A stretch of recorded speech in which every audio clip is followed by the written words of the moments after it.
and the Prophet was big on exactly that.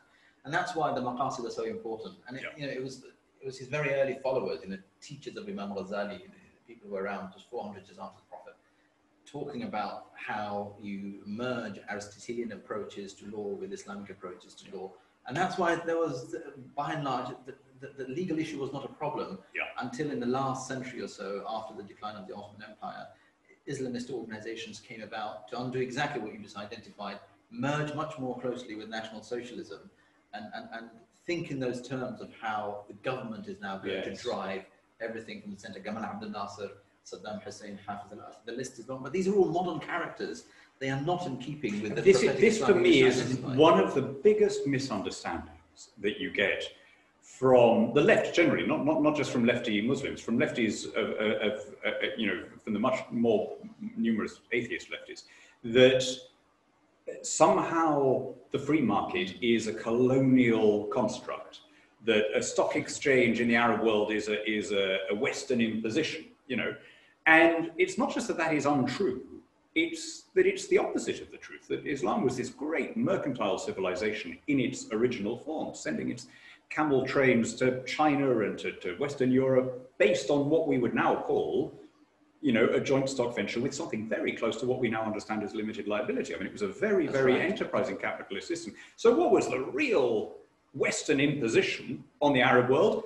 Nasserism, Baathism, Arab socialism, all of these disastrous ideas half understood from French universities. Totally right. And I think the vast majority of ordinary Arabs today would agree entirely with that analysis.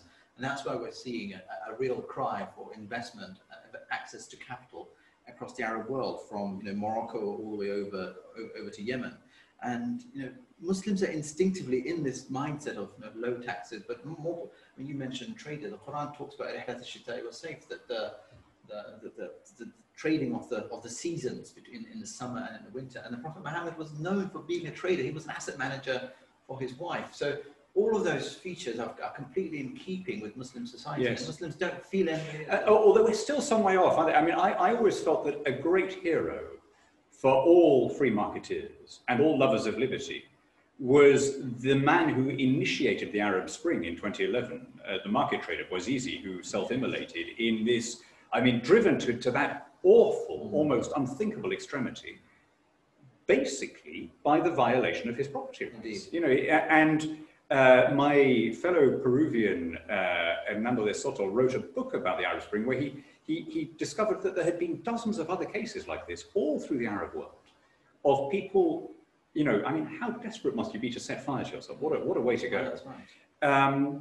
Almost always as a protest against intrusive big government that was preventing them from operating, as autonomous individuals. And there should be statues to Bouazizi all over the region, but of course it didn't really come to anything, except to some extent maybe in Tunisia. But the Arab world quickly found itself back with these bad choices. This is why I enjoyed those conversations we used to have in Brussels, because when you were asked, Daniel, whether it's democracy or the rule of law, you always said it was the rule of law. No question. And I took that to many of my friends in the region, that we're making a big mistake across the West, constantly obsessing about front-loading democracy. And unless you're a Democrat, you're somehow a barbarian. And if you're a barbarian, we're going to impose sanctions on you. But don't get me wrong. I like both. Yes, but if you've got to choose, the rule of law will eventually lead to representative government, whereas democracy on its own will become mob rule unless it's rooted in the law. Which is what we've seen over and over again, and we get that wrong. And with the rule of law, you get the trading culture back, you've got the enforcement of contract back, but all of that is at a loss when our obsession is with democracy, and then we end up supporting the wrong people for the wrong reason at the wrong times again and again. So one of the greatest advocates of that kind of vision of freedom under the law within a nation is, of course, Roger Scruton, whose shade we honour in this meeting and through this centre. Tell us a little bit about your route to Roger. How did you come across him? Because he became your supervisor, your doctoral supervisor. Yeah, and that's beautifully put, the shade concept. Roger would have loved that. Because he always saw light and shade. He always saw darkness and light and truth, side by side. I discovered Roger quite late in life, really, through two sources. One, through reading neoconservative thinkers in America, because I was called a neocon repeated and I wanted to know what on earth a neocon was. So I started reading Leo Strauss and Hannah Arendt and Alan Bloom, but it was Leo Strauss in particular that kept Did you feel that you had much in common with them? Yes. I did. In the sense of being an ex-lefty, I suppose. Ex-lefty, migrant background, trying to uphold a Jewish Abrahamic worldview in a Nietzschean postmodernist setting where there's no truth. Yeah. So Leo Strauss struggles constantly with how can I be loyal to Abraham and Moses? And I find the same question again and again, how can I be loyal to Abraham, Moses and Muhammad in this postmodernist, there's no truth Marxist world? So there was that affinity. And through discovering the Muslim philosophers, especially Averroes and Al-Farabi, the greatest commentator on all of them today in our time was Sir Roger Scruton. And the second was the movement that you'd unleashed as to how the British nation state survives and reasserts its own liberties, language, laws, and love for the land, as you put it so often, Daniel. And I think the philosopher that amplified that intellectually over and over again was Roger Scruton. So this is an aspect of him that I think a lot of his fans will be unaware of or only dimly aware of. He taught himself classical Arabic so that he could read the Quran. He wrote extremely detailed, powerful and original essays on a number of Islamic philosophers and theologians. Tell us a little bit about Roger Scruton as a critical commentator on Islam. Roger had this immense love for civilization, and Muslim civilization, especially that of the past, meant a lot to Roger. You read his books, whether it's in Spinoza or anything else, he constantly references the old Arab Aristotelians that sustained and treasured and preserved civilization as it was known to the ancient Greeks and the early Christians, and then passed that through Andalusia back into Thomas Aquinas, and then through the Muslim, to the wider West. Roger was focused on that. Secondly, as you identify, Roger loved Arabic poetry, Persian poetry, he loved the Arabian Nights, and he had an affinity towards that. And thirdly, I think he found a lot of the music, the art, the calligraphy, the architecture of the Muslim world doing what this Western civilization always aimed to do and had done, which was take the individual back to something higher, give them a moral purpose, and preserve that tradition for a newer generation. Now, in all of that, Roger was always critical, however, and people just find the criticism without understanding the part that we've just highlighted. Roger was always critical of today's Muslims, the rise of the Islamists, the Sayyid Qutb, those who hate civilization. And he used to call them people who had forgotten their own history. Yeah. He was always pointing to the fact that the West will always be the West if it remembers what T.S. Eliot kept recalling, what it had been and what its roots are. And just as the postmodernist, hardline leftists have forgotten the roots and the shadow, as you said, the shade under which we sit today, Muslims today, activists in particular, make exactly the same mistake.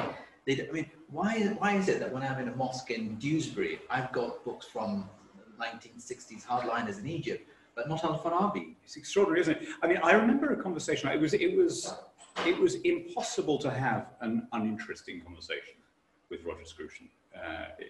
Any opening gambit he would take in the most fascinating. I mean, he was, as well as being the greatest conservative philosopher of our time, he was, I think, the greatest conversationalist. But I remember, and I can't work out whether he was being completely serious or whether he was just arguing the point. I remember him leaving me completely convinced that the civil war in Syria was caused by bad architecture. He said basically, the destruction of the souks and the traditional marketplaces on left these people deracinated, isolated them all from each other. Any sense of common patriotism was gone. You couldn't build a nation without it. It was all because of these ugly modern tower blocks that were brought by these Ba'athist dictators, and that destroyed the country. And I don't know whether I think he would have allowed that there were other factors involved with the civil war in Syria. But the general point he was making, that if you destroy the foundations that create a sense of shared affinity and shared loyalty, that you destroy any chance for the rule of law. I think that's probably quite a valid one in the Arab world today. Yes, because Roger's interesting and provocative thoughts backed up by research done by none other than the British Council, where large numbers of engineers and architects who came in from the villages suddenly into the town centres had no sense of, if you're going to build, you've got to build beautifully, but also something that's rooted and calls people back to an ancient truth and elevates their sense of being. And I think Roger was also, in addition to architecture, he was a big fan of Ibn Khaldun and Ibn Khaldun's markers of belonging. And Roger would always say that, you know, Ibn Khaldun rightly identified that people belonged when they were reminded of who they are and who their ancestors were, yes, and how they have a connection to the land. And Roger was always critical. He was very early on being pointed on Bradford, you know, with publishing essays that others were afraid to publish by Ray Hanniford, the headmaster of a particular school there.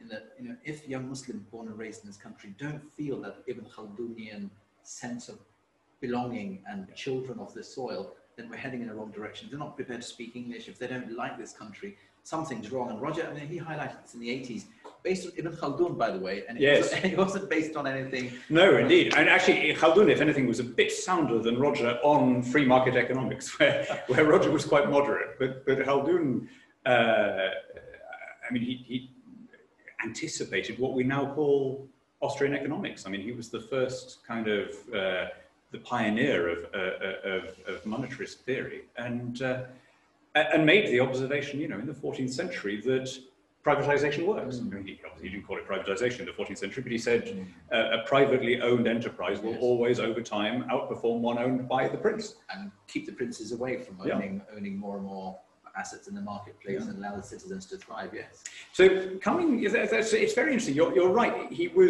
I think he was very affected by the Ray Hanniford case, which I can just about remember. I'm a little bit older than you.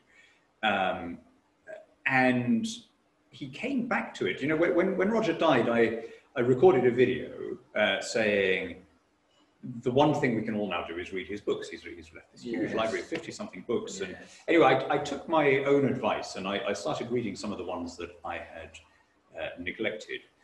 One of which was a novel he wrote about sex trafficking in an unnamed northern town that is supposed to be, I think, loosely modelled on Bradford, although he's a brilliant writer and all the rest of it. Roger's attempt phonetically to render the Yorkshire accent on the page was comical. But he makes the point, and it's well worth reading, Roger's message here, and I want to come on to Bradford through this, but he made the point that the problems of lack of inclusion, lack of harmony and integration were caused by some racist intolerance and some refusal to integrate.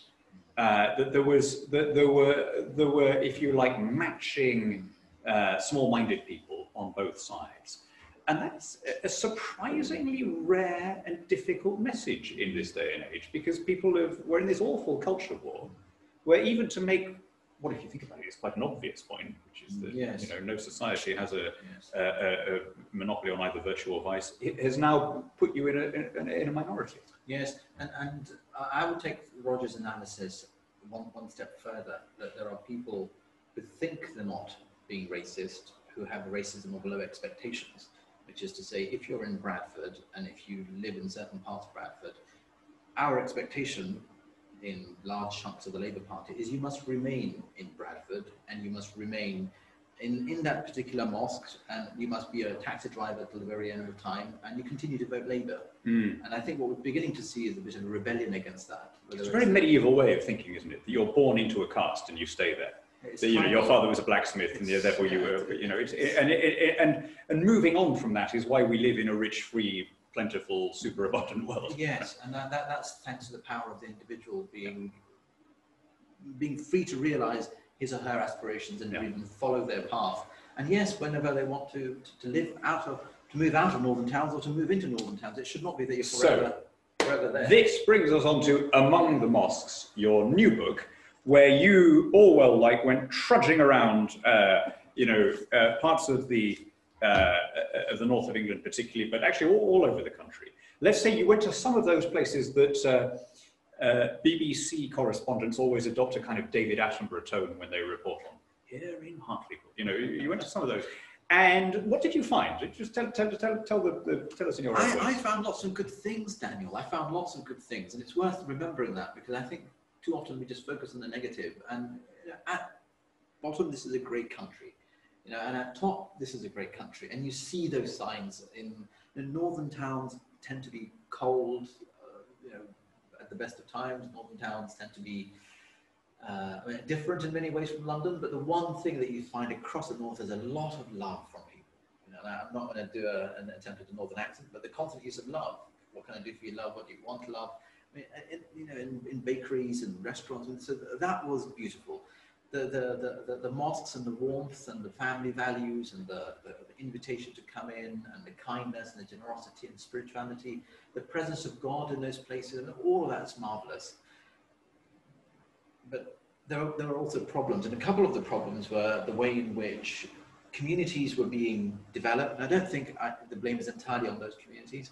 They were expected to be separate. They were expected to vote Labour, and they were expected to be down and under in the ghetto. And you look up to us. It's very similar expectations. You look up to us as your local councillors who will take care of your affairs. But every 4 years, you make sure you vote for us in these blocks, as told by elders in the mosque. So that separatism away from country and focus on this community, putting nation second and this imagined community identity first, worries me, because you amplify that across the country, and we're in a big problem because we've got more than 30 plus constituencies on that model. The second issue that worried me, Daniel, was the way in which women were being treated. And many of the mosques did not have facilities for women or welcome women or have women on the management committees. Whereas in Belfast, for example, that was the total opposite. Women were running the mosque. And in lots of mosques in the south, women are allowed in. So that's kind of gender separatism, gender apartheid in some ways, that leads to women, when they get married, not having access to the English legal system. Roger was a great advocate for the English common law as an answer to socialism. And for me, it's the same. The English common law tradition is an answer to Sharia-based separatism that focuses on literalism and not the maqasid. And the third area, which I think is something that's coming down the road for us, and it's already in parts of Europe, is that the fear of freedom of speech, the fear that a cartoon of the Prophet will be so insulting that Muslims will blow themselves up. Most Muslims won't. And most Muslims don't necessarily care about that. And they see it for what it is. It's an expression of someone with a bad taste in art. Just leave them alone. But the moment we make this the center point of our identity, then freedom of speech, the very bridge that allows millions of Muslims to thrive in the West, gets burnt. And those three things really worried me as to what awaits us. You said they're not entirely their fault. And I think it's quite an interesting point, this, and worth pursuing. Again, we touched on it earlier in your case, but in places, in confident countries where there is outward display of patriotism, it's quite easy for a newcomer to integrate.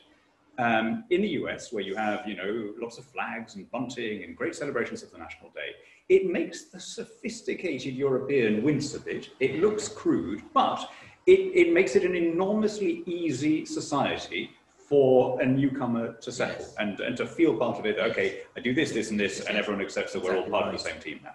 Now, I wonder whether in Britain we have just stopped doing this.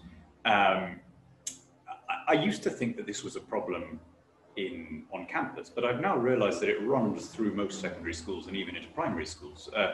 We're sitting not far from Pimlico School, where I used to be a governor, where the Union flag was taken down by kids, secondary school kids, because it was a racist symbol.